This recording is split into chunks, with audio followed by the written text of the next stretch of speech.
it's Cara. Welcome to Bianca Reads and welcome to another video. Today we are doing my January book haul. So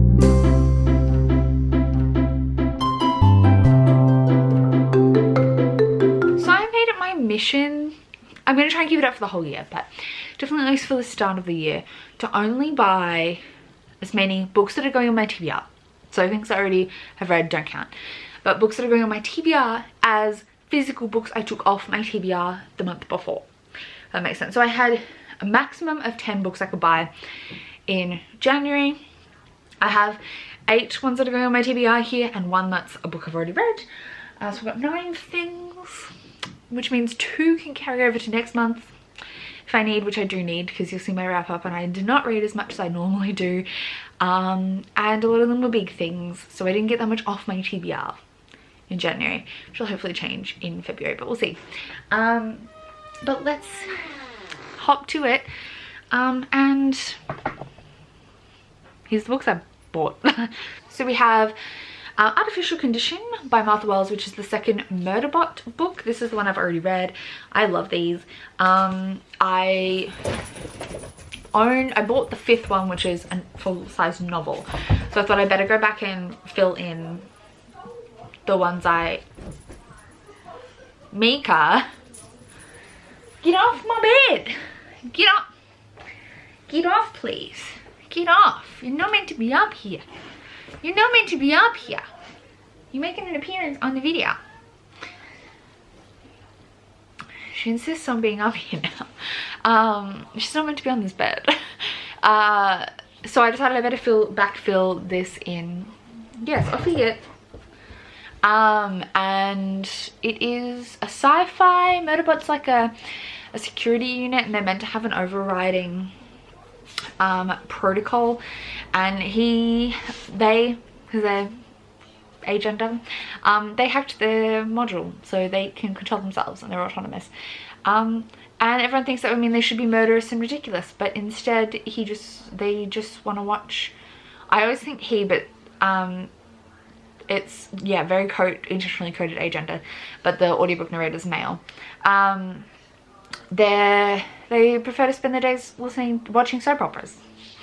So, and they're actually not an asshole. They're an asshole, but they're not like evil. So, it's very fun. And I really enjoyed everything I've read from this so far, and I enjoyed this one when I read it, so I wanted to add it to my collection. We have 2 books that were my picks for the LGBTQ+ subscription service that I have, that Dahlia Adler runs. So we have November's pick. There was a whole mix-up, so I got my things late. It's fine, we sorted it out. But November's pick was Here the Whole Time by Vitor Martins. And this is about 2 boys in love. But the main character is fat, and he thought that meant no one would ever be able to love him. So I'm really excited for this. It's obviously contemporary. I'm prepared to cry. I've heard it's really good. So that's where we're at with this. And December's pick is Beyond the Ruby Veil by Mara Fitzgerald, which is a queer fantasy. I can't remember the plot. I'm pretty sure, yeah, the like drive of this was that the main character is super ambitious and she just doesn't give a shit, and that doesn't change throughout the whole book, and I love that. It's a fantasy with like power dynamics and stuff. That's kind of the focus.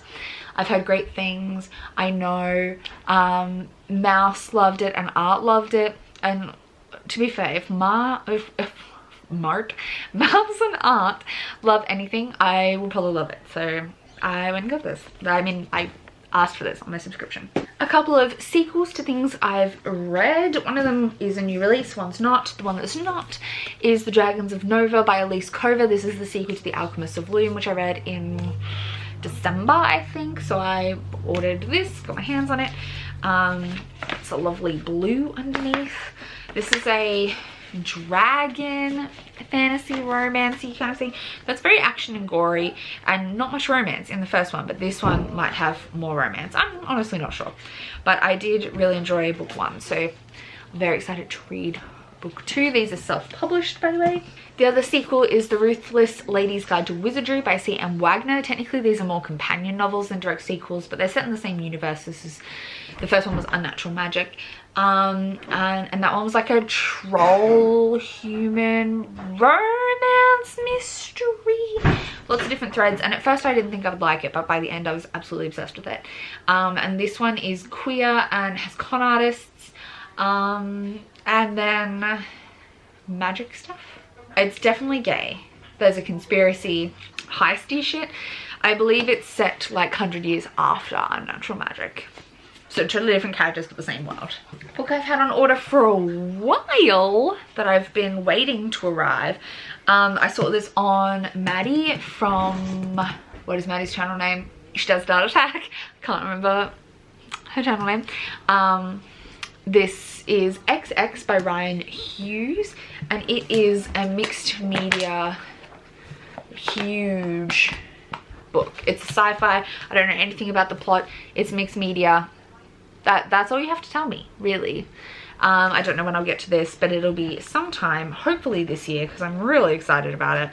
And I fucking love a mixed media format, anything. So, like, hear me up. I think it's got aliens and shit.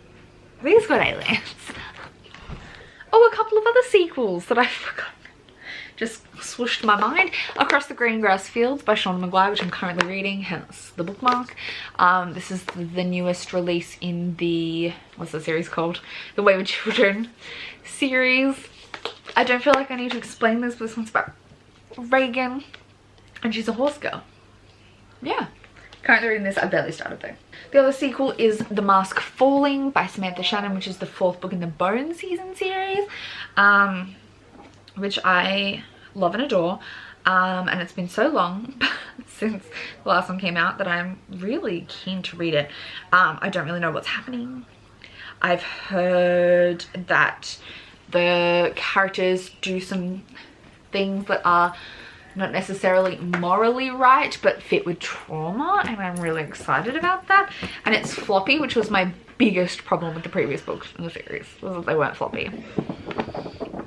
But this one's got my back. And then finally, the last thing on this little haul is Law by Alexandra Bracken. This is a Greek myth style story. And I think every 7 years for 1 week only, Zeus punishes the gods and makes them mortal. They have to walk the earth and savagely hunted by the descendants of ancient bloodlines who are eager to kill a god and seize their divine power and immortality. So Law is descended from Perseus, and she's going to take over Athena, I think. I don't really know that much about the plot of this, but I've only heard good things. It sounds really good. It's right up my alley in concept, and I've only heard good stuff about Alexandra Bracken, but I keep falling out of love with the idea of her stuff after it sat on my shelf for a while. So I never read in the Darkest Minds, but I had her time travel duology, and then it just lost interest in me. So I want to read this sooner rather than later so I don't lose interest in it. So that's my plan. I'll be reading this soon. Yeah, Passenger. I owned Passenger and Wayfarer, but I unhauled them because I lost interest in them. So we're not letting that happen to Law. These are all the books that I hauled in the month of January. I'm actually so proud of myself that I stuck to the limit. My pets are going crazy. And that this is a nice short haul for you. I'm very proud. Mika. Yeah. Thank you so much for watching this haul, and I'll see you soon with another video. Bye!